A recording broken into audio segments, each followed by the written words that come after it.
तो दोस्तों आज दिन हो चुका है 8 जनवरी 2022 शनिवार का और आज के मुख्य समाचार और बड़ी खबरें आपके लिए हाजिर हैं। मुख्य समाचार में आगे बढ़ने से पहले आइए नजर डालते हैं आज के कुछ महत्वपूर्ण खबरों पर। इस साल देश के 13 शहर हो जाएंगे 5G, स्पीड होगी 4G से 10 गुना ज्यादा। हालांकि 5G प्लान के दाम भी डबल हो सकते हैं। दुनिया के ज्यादातर देश हैं अभी 5G लॉन्च करने की कोशिश में। हालांकि चाइना ने 6G बनाने का कर दिया है दावा, जिसकी स्पीड होगी 5G से भी 100 गुना ज्यादा तेज। राजधानी दिल्ली में आज से लग गया है 55 घंटे का कर्फ्यू, सुबह तक रहेगा लागू। यानी ये सोमवार की सुबह तक रहेगा लागू। इस कर्फ्यू के दौरान बिना किसी इमरजेंसी काम के नहीं निकल सकेंगे घर से बाहर। कोरोना के नियमों को लेकर सरकार का आया सख्त फैसला। जानकारी के मुताबिक कोरोना की गाइडलाइंस का पालन न करने पर लग सकता है अब 10,000 रुपए का जुर्माना। देश की आर्थिक राजधानी मुंबई में भी कोरोना ने पकड़ ली है भयंकर रफ्तार। इसी के कारण आज लॉकडाउन पे हो सकता है बड़ा फैसला। बंदी और लॉकडाउन की आशंका होने की वजह से एक बार फिर से रेलवे स्टेशन पे दिख रही है पहले जैसी भीड़। गाँव में रहने वाले फिर जाना चाहते हैं किसी भी तरह से अपने घर। कई महीनों के बाद लगातार दूसरे दिन भारत में मिले हैं 1 लाख से ज्यादा नए मरीज कोरोना वायरस के। केवल एक दिन में धीरे धीरे हालात होते जा रहे हैं बेहद ही गंभीर। भाजपा से जुड़े कई लोगों ने झारखंड में पार की इंसानियत की हदें। पीएम मोदी को अपशब्द कहने वाले से थूक चटवाया, साथ ही में जमकर पीटा। साथ ही जय श्री राम और बीजेपी जिंदाबाद के नारे लगवाए। इससे जुड़ा लाइव वीडियो सोशल मीडिया पे हो रहा है वायरल। मामले पे झारखंड के मुख्यमंत्री ने डीसी को दिए हैं जांच और सख्त कार्रवाई के आदेश। गांधी जी पर अपशब्द यानी कि आपत्तिजनक भाषण देने वाले आरोपी कालीचरण महाराज को मिल गई है जमानत। असल में महाराज कालीचरण ने कहा था कि गांधी जी की वजह से देश का बंटवारा हुआ। अच्छा हुआ जो गोडसे ने उन्हें मार दिया। देश के दूसरे सरकारी बैंक पीएनबी के ग्राहकों के लिए है बड़ी खबर। नए नियमों के लागू होने से ग्राहकों की जेब पर बढ़ेगा बोझ। तो दोस्तों आज के इस मुख्य समाचार में हम आपको इन्हीं सब और इसी तरह की और भी बड़ी खबरों के बारे में बताने वाले हैं। इसी की वजह से वीडियो को थोड़ा सा भी ना भगाएं और देखिए ध्यान से आखिर तक, ताकि कोई भी जानकारी मिस ना हो। वीडियो में बढ़े आगे इससे पहले बस आपसे एक छोटी सी रिक्वेस्ट है कि वीडियो को लाइक कर दें और शेयर कर दें, क्योंकि आपका लाइक और शेयर करना ही होता है हमारी मेहनत का फल। तो आइए बिना देर किए चलते हैं सीधे आज की पहली बड़ी खबर की तरफ।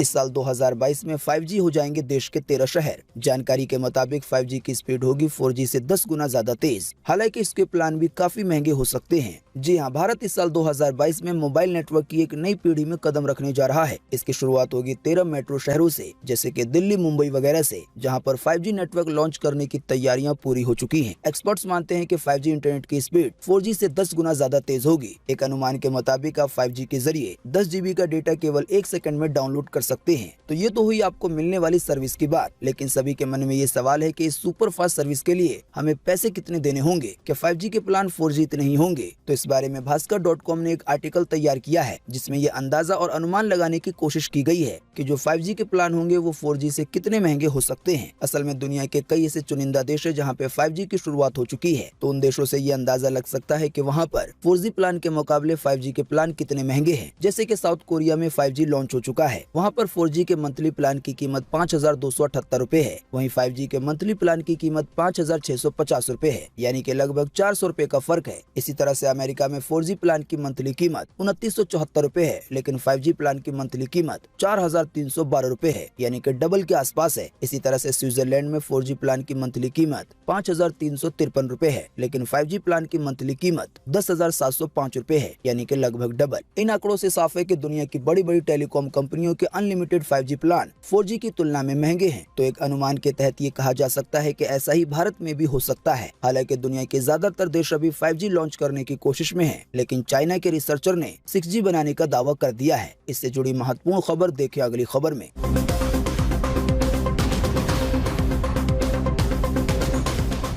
पड़ोसी देश चाइना ने 6G मोबाइल टेक्नोलॉजी में सफलता हासिल करने का दावा किया है। जी हाँ, साउथ चाइना मॉर्निंग पोस्ट की एक रिपोर्ट में ये बात कही गई है। रिपोर्ट में दावा किया गया है कि चीन में रिसर्चर ने लगभग 206 गीगाबिट प्रति सेकंड की world record wireless transmission speed हासिल की है। आसान सी भाषा में इसका मतलब है कि 6G की स्पीड 5G से भी 100 गुना ज्यादा तेज होगी। वैसे आपको बता दें ये स्पीड बहुत ज्यादा तेज है। समझाने के लिए कहें तो ये स्पीड इतनी ज्यादा तेज है कि यूजर को केवल 16 सेकंड में मार्वल सिनेमैटिक की अब तक की सभी मूवी को डाउनलोड करने के लिए सक्षम बना देगा। आप नहीं जानते हैं तो आपको बता दें मार्वल वही प्रोडक्शन कंपनी है जिसने आयरन मैन और एवेंजर जैसी मूवी बनाई है। आपको बता दें 206 गीगाबिट की स्पीड इतनी तेज होती है कि अगर सलमान खान की सभी फिल्मों को हाई डेफिनेशन में डाउनलोड किया जाए तो केवल 1 से 2 सेकंड के अंदर डाउनलोड हो जाएगी।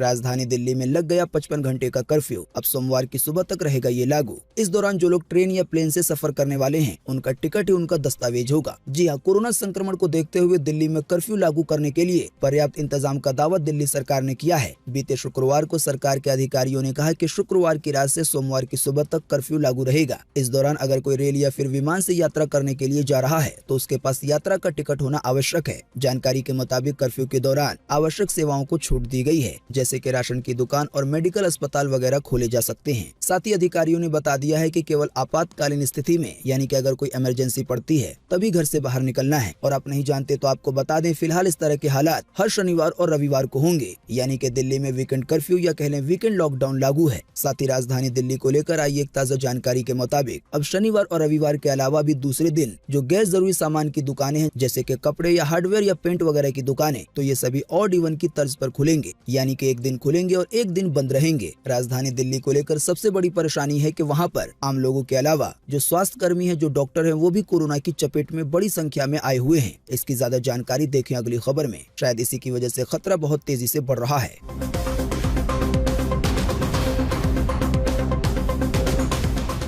दिल्ली के 16 अस्पताल बने कोरोना के हॉटस्पॉट। दिल्ली एम्स अस्पताल में हर 5वां और सफदरगंज में हर 4था स्वास्थ्य कर्मी है कोरोना से संक्रमित। जी हां, दिल्ली के अस्पतालों में कोरोना संक्रमित रोगों की संख्या भले ही कम हो, लेकिन यहाँ इलाज करने वालों की भारी कमी देखने को मिल रही है। हालात यह है कि दिल्ली एम्स में हर 5वां, लेडी हार्डिंग और सफदरगंज अस्पताल में हर 4था स्वास्थ्य कर्मी कोरोना की चपेट में आ चुका है। जाहिर सी बात है ये लोग कोरोना की चपेट में आने के बाद काम तो नहीं कर सकते। इसी की वजह से मरीजों की परेशानी बढ़ गई है। जानकारी के मुताबिक बीते 2 हफ्ते के अंदर राजधानी दिल्ली के 16 बड़े अस्पताल कोरोना के हॉटस्पॉट बन गए हैं। आसान सी भाषा में कहें तो इन अस्पतालों में कोरोना के मरीजों की संख्या काफी ज्यादा है।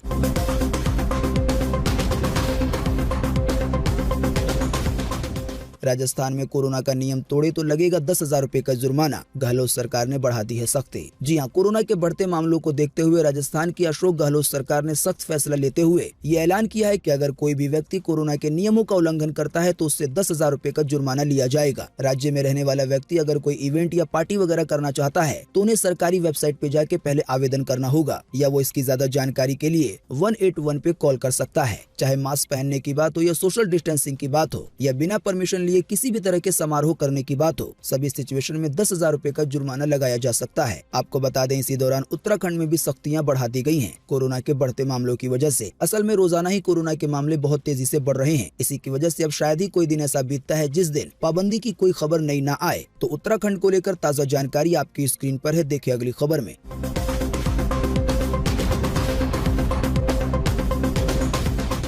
उत्तराखंड में सख्तियां बढ़ाते हुए सियासी रैलियों पे लगा दी गई है 16 जनवरी तक के लिए रोक। सभी स्कूल भी हुए बंद। जी हां, उत्तराखंड में कोरोना संक्रमण के लगातार बढ़ते मामलों को देखते हुए राज्य सरकार ने कोरोना प्रोटोकॉल के तहत कई पाबंदियां लागू कर दी हैं। जानकारी के मुताबिक उत्तराखंड में 16 जनवरी तक के लिए सभी राजनीतिक रैलियों और धरना प्रदर्शन पे रोक लगा दी गई है। इसके अलावा अगले 9 दिनों तक के लिए सभी आंगनबाड़ी और स्कूलों को जो कि 12वीं क्लास तक के हैं सभी को बंद कर दिया गया है। हालांकि ऑनलाइन कक्षाएं जारी रहेंगी।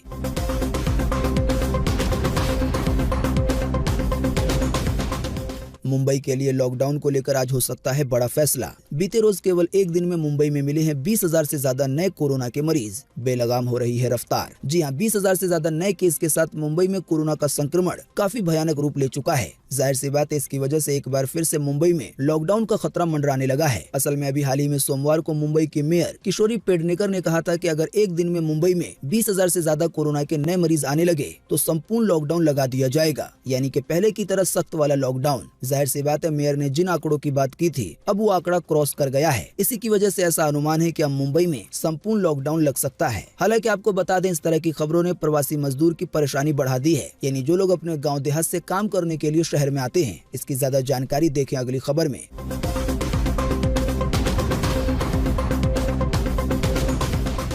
मुंबई में लॉकडाउन का डर बढ़ने से फिर दिखी यूपी बिहार जाने वाली भीड़ रेलवे स्टेशनों पर। जी हां, कोरोना की तीसरी लहर की रफ्तार ने मुंबई को झकझोर के रख दिया है। जैसा कि हमने आपको बताया, अभी हाल ही में बीते रोज केवल 24 घंटे में 20,000 से ज्यादा नए मरीज मिले हैं। इसी की वजह से ऐसी आशंका है कि लॉकडाउन लग सकता है। इसी की वजह से एक बार फिर यूपी और बिहार जाने वाली ट्रेनें खचाखच भरने लगी हैं। रोजगार छूटने की बेबसी के लिए लोग कंधे पर पूरी गृहस्थी लादे हुए भागते जा रहे हैं। कई हिस्सों में एक बार फिर से प्रवासी मजदूरों की ऐसी कतारें देखने को मिल रही है जिसका कोई अंत नहीं है। जाहिर सी बात है, पिछले साल या उससे पहले जो लॉकडाउन लगा था उसमें ऐसे मजदूरों को काफी परेशानी झेलनी पड़ी थी। एक ताजा जानकारी के मुताबिक प्रवासी मजदूरों को लेकर हालात ये है कि मुंबई में रेलवे स्टेशन पर ऐसे कई लोगों पे लाठीचार्ज किया गया, यानी कि पुलिस ने डंडे बरसाए। लेकिन इसके बावजूद भी यूपी बिहार के लोग रात भर स्टेशन पे डटे रहे। साथ ही बात करने पे कहा कि अगर लॉकडाउन लगा तो भूखे मर जाएंगे। कुल मिलाकर बात यह है कि हालात धीरे धीरे गंभीर होते जा रहे हैं।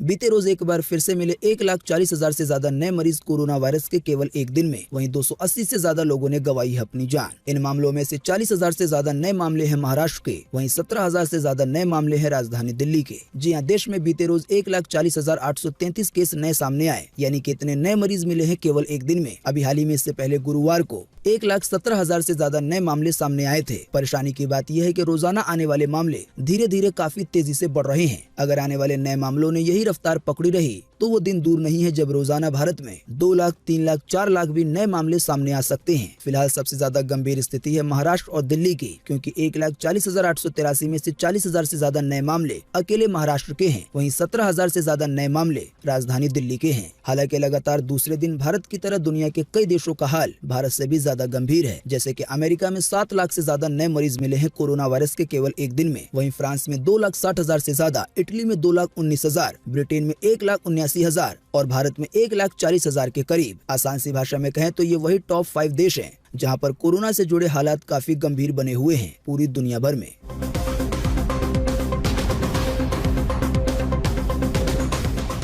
पीएम मोदी को अपशब्द कहने वाले से थूक चटवाया। भाजपाइयों ने युवक को जमकर पीटने के बाद जय श्री राम के, बीजेपी जिंदाबाद के नारे भी लगवाए। इंसानियत हुई तार तार। जी हां, धनबाद में बीते शुक्रवार को महात्मा गांधी की प्रदर्शन कर रहे बीजेपी के कार्यकर्ताओं ने एक युवक की जमकर पिटाई कर दी, साथ ही उससे थूक भी चटवाया। युवक पे आरोप है कि उसने पीएम मोदी के बारे में कुछ आपत्तिजनक शब्द कहे थे। इससे नाराज होकर बीजेपी कार्यकर्ताओं ने युवक की पिटाई की। जब इससे भी मन नहीं भरा तो उससे भारतीय जनता पार्टी जिंदाबाद के नारे लगवाए, फिर जय श्री राम के नारे लगवाए। हालांकि हैरानी की बात यह है कि इस दौरान गांधी चौक पर तैनात पुलिस आराम से ये सारा तमाशा देख रही थी। इस सारी बात का खुलासा तब हुआ जब इससे जुड़ा एक लाइव वीडियो सोशल मीडिया पे वायरल हो गया है, जिसमें भारत की प्यार मोहब्बत या भारतीय कानून या कह लें इंसानियत तार तार होती दिख रही है। जैसे ही ये मामला लोगों की नजर में आया तो झारखंड के मुख्यमंत्री हेमंत सोरेन ने डीसी को जांच के आदेश दिए और साथ ही इन भाजपा कार्यकर्ताओं पे सख्त कार्रवाई करने के आदेश दिए हैं। वैसे दोस्तों, देखा जाए तो अभी कोई भी किसी के बारे में किसी भी तरह के आपत्तिजनक शब्द कह देता है, किसी पे भी कोई भी आरोप लगा देता है। वैसे ये बात बिल्कुल सही है कि अगर कोई इस तरह की हरकत करता है तो उस पर कार्रवाई होनी चाहिए और कार्रवाई करने के लिए पुलिस डिपार्टमेंट है। लेकिन जब लोग कानून को हाथ में लेने लगेंगे तो पूरा सिस्टम ही बिखर जाएगा। आपत्तिजनक शब्द को लेकर देखें एक बड़ी खबर अगली खबर में।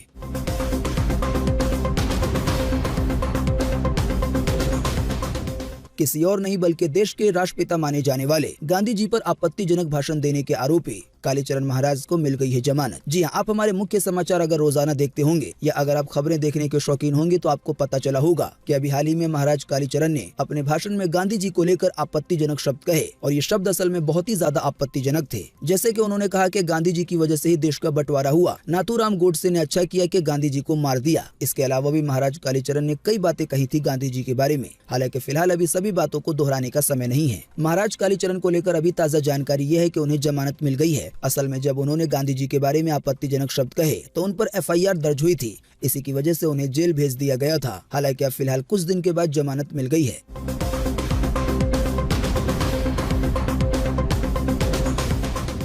गाजियाबाद में नकली नोट छापने वाले गैंग का हुआ पर्दाफाश, 7 आरोपी हुए हैं गिरफ्तार। जी हां, क्राइम ब्रांच की स्वाट टीम और नारकोटिक्स सेल पुलिस ने खबरी की सूचना पर कैला भट्ट में स्थित एक मकान से जाली नोट छापने वाले जाली नोटों के मार्केट में भारी मात्रा को खपत करने वाले गैंग का पर्दाफाश किया है। जानकारी के मुताबिक 7 लोगों को गिरफ्तार किया गया है। इस गैंग ने 12 लाख रुपए के नकली नोट मार्केट में पहुंचा भी दिए हैं। गाजियाबाद या इसके आसपास के इलाके में या दूसरे शहरों में भी किसी भी तरह का नोट लेते समय सावधान रहें, क्योंकि आपकी थोड़ी सी चूक आप ही का नुकसान करवा सकती है।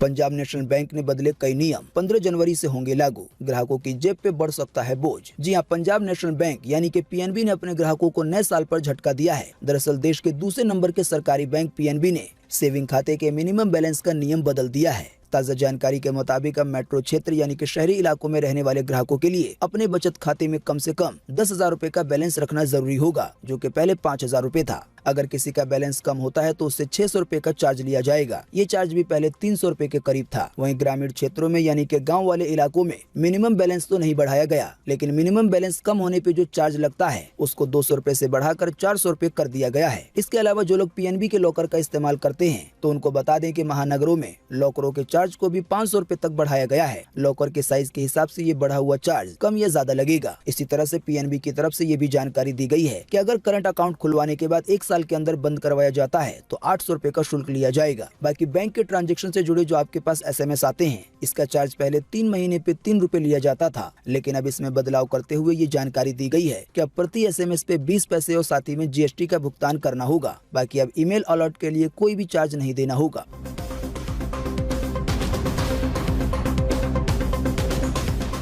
होम सर्विलांस सोल्यूशन में हाथ आजमाने की तैयारी में है एयरटेल। केवल 99 रुपए में हो सकेगी आपके घर की रखवाली डिजिटल तरीके से। जी हां, एयरटेल अपने ग्राहकों के लिए नया प्लान लेकर आया है। इसके जरिए वो ग्राहकों के घर की निगरानी भी करेगा। दरअसल कंपनी एक नए बाजार में कदम रखने जा रही है। जानकारी के मुताबिक एयरटेल एक नया सब ब्रांड लॉन्च करने जा रहा है। इससे वो होम सर्विलांस सोल्यूशन के बाजार में प्रवेश करने की तैयारी कर रहा है। आसान सी भाषा में कहें तो आने वाले दिनों में एयरटेल इस तरह की सुविधा दे सकता है कि आपकी घर की रखवाली करेगा डिजिटल तरीके से, जैसे कि कई कैमरे लगे होंगे, कई तरह के डिवाइस लगे होंगे, जिससे कौन घर में आ रहा है, कौन जा रहा है और कौन घर में आ सकता है या कौन नहीं आ सकता है, इस तरह के कई फीचर दिए जा सकते हैं।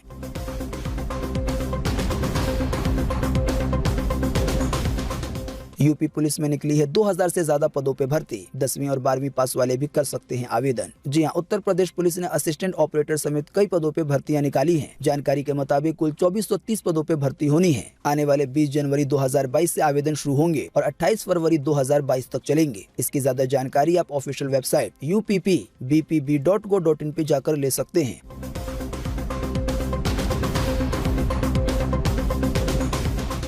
बॉलीवुड की दुनिया में भी फैल रहा है कोरोना। विशाल ददलानी और मिथिला पालकर को भी हुआ कोरोना। स्वरा भास्कर समेत कई और सेलेब्स पाए गए हैं कोरोना पॉजिटिव। जी हां, बॉलीवुड की भी कई बड़ी हस्तियों को कोरोना ने अपने चपेट में ले लिया है। ताजा जानकारी के मुताबिक अब इसी कड़ी में singer music composer Vishal Dadlani भी कोरोना की चपेट में आ गए हैं। इसके अलावा एक्ट्रेस मिथिला पालकर भी कोरोना पॉजिटिव पाई गई है। साथ ही स्वरा भास्कर भी कोरोना की चपेट में आ गई है। अभी हाल ही में बीते रोज साउथ के सुपरस्टार महेश बाबू को लेकर भी इसी तरह की खबर आई थी कि उन्हें भी कोरोना हो गया है। इसके अलावा भी कई और सिलेबस हैं जो कोरोना की वजह से होम क्वारंटाइन में हैं, जैसे कि अर्जुन कपूर, एकता कपूर, सुमना चक्रवर्ती। इसके अलावा भी कई और सिलेबस हैं।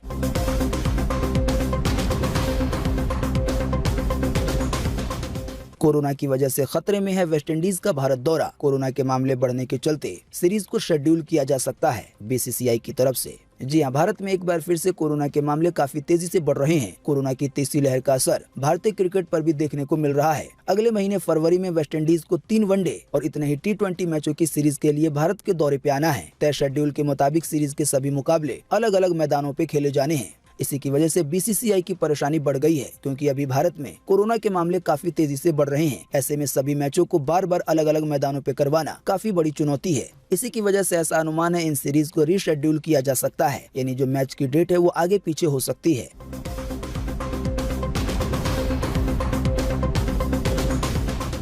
बुल्ली बाई ऐप का मास्टरमाइंड हुआ गिरफ्तार। नागौर के आरोपी ने ट्रेनिंग लेकर शुरू किया था ऑनलाइन धंधा। अभी उम्र भी ज्यादा नहीं है, भोपाल से कर रहा था बीटेक। जी हां, महिलाओं की नीलामी से जुड़े चर्चित बुल्ली बाई ऐप का कनेक्शन अब राजस्थान तक जा पहुंचा है। इस ऐप को डेवलप करने वाले मास्टरमाइंड 21 साल का नीरज विश्नोई नागौर के रोटू गाँव का रहने वाला है। असल में नीरज एक इंजीनियरिंग स्टूडेंट है। वैसे आप नहीं जानते हैं तो आपको बता दें, बुल्ली बाई ऐप को लेकर अभी काफी बवाल हुआ। असल में इस ऐप पर महिलाओं की नीलामी की जाती है। अब जैसे ही ये ऐप थोड़ा सा पॉपुलर हुआ तो खुद महिलाओं की तरफ से इसकी शिकायत की गई। ऐप पर बैन लगाने के बाद अब इसके बनाने वाले, जो कि केवल 21 साल का नीरज है, उसको गिरफ्तार कर लिया गया है।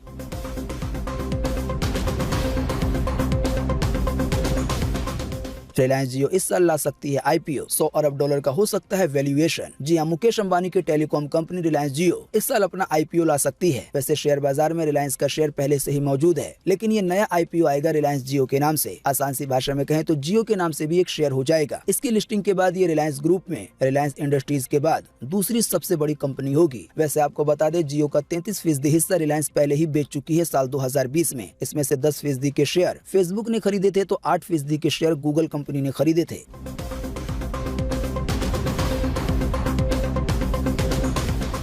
सोनू सूद अब नहीं रहेंगे चुनाव आयोग के आइकॉन। बहन के राजनीति में आने के बाद हटे हैं इस पद से। जी हां, बॉलीवुड स्टार अब चुनाव आयोग के वोटिंग आइकॉन नहीं होंगे। चुनाव आयोग ने उनकी नियुक्ति को रद्द कर दिया है। सोनू सूद को असल में चुनाव आयोग ने मतदान प्रतिशत बढ़ाने के लिए अपना आइकॉन नियुक्त किया था पंजाब के लिए। हालांकि कुछ दिन पहले खबर आई कि सोनू सूद खुद तो नहीं, लेकिन उनकी बहन राजनीति की दुनिया में उतरने वाली हैं और वो चुनाव लड़ेंगी। हालांकि सोनू सूद की बहन किस पार्टी की तरफ से चुनाव लड़ेंगी, ये जानकारी साफ नहीं की गई है। इसके अलावा ये भी खबर आई थी कि सोनू सूद अपनी बहन के लिए प्रचार कर सकते हैं, तो इसी के मद्देनजर चुनाव आयोग की तरफ से उनकी नियुक्ति रद्द कर दी गई है। असल में चुनाव आयोग का प्रचार करने के लिए कोई पूरी तरह से न्यूट्रल बंदा होना चाहिए।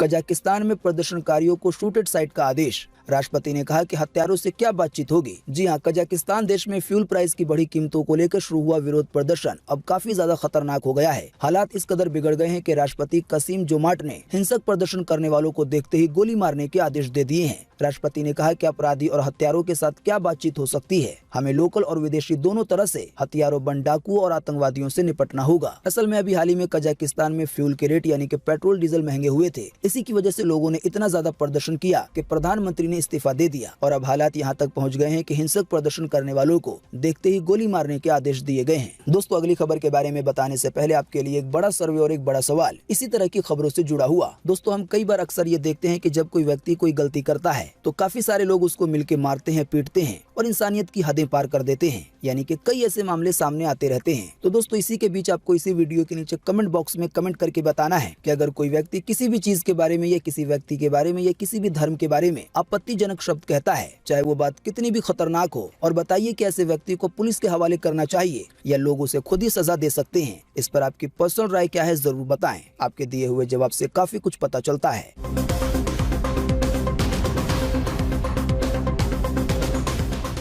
18 साल से छोटी लड़की की शादी की तो माँ बाप को होगी 12 साल की जेल। ये नियम भारत में नहीं बल्कि फिलीपींस में बना है। जी हाँ, फिलहाल वैसे तो भारत के भी अंदर 18 साल से छोटी लड़की की शादी नहीं हो सकती, ऐसा कानून है। हालांकि इसके बावजूद भी कई ऐसे मामले सामने आते रहते हैं जहाँ पर ये देखा जाता है कि शादी 18 साल से पहले हो गई है। आपको बता दें, इसी तरह का कानून फिलीपींस देश में बनाया गया है। फिलीपींस के कानून के मुताबिक अगर कोई माँ बाप अपनी बेटी की शादी 18 साल की उम्र से पहले कर देता है तो माँ बाप को 12 साल की जेल हो जाएगी।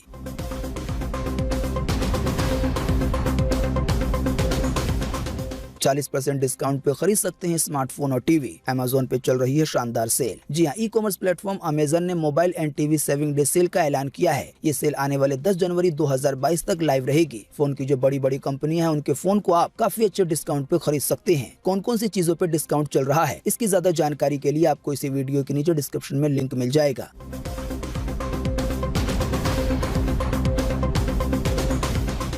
दिल्ली में अब बच्चों के जाति प्रमाण पत्र बनने के लिए पिता का सर्टिफिकेट जरूरी नहीं, केवल मां के ही कागजात से हो जाएंगे काम। जी हां, दिल्ली में मां के आधार पर बच्चों के प्रमाण पत्र बनने की शुरुआत हो गई है। पहले बच्चों के जाति प्रमाण पत्र बनने के लिए पिता का प्रमाण पत्र लगाना जरूरी होता था और ये अनिवार्य था, लेकिन अब इसे हटा दिया गया है। जानकारी के मुताबिक अब सिंगल मदर को अपने बच्चों के प्रमाण पत्र बनवाने के लिए काफी हद तक परेशानी से मुक्ति मिल गई है।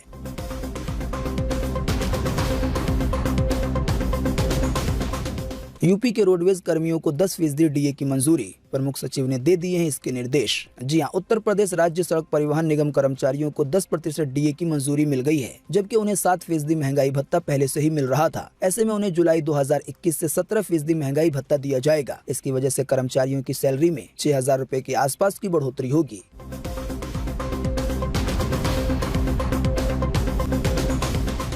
सोने के दाम हुए 300 रुपए सस्ते। आइए बताएं सोने चांदी के ताजा भाव। जी हां, सोने के दाम में बीते रोज 301 रुपए की गिरावट आई। इस गिरावट के बाद अब आपको राजधानी दिल्ली में 24 कैरेट 10 ग्राम सोना 46,415 रुपए का मिलेगा। वहीं अगर बात की जाए चांदी की, तो चांदी के दामों में भी 402 रुपए की गिरावट दर्ज की गई है। इस गिरावट के बाद अब आपको 1 किलो चांदी राजधानी दिल्ली में 59,446 रुपए में मिलेगा।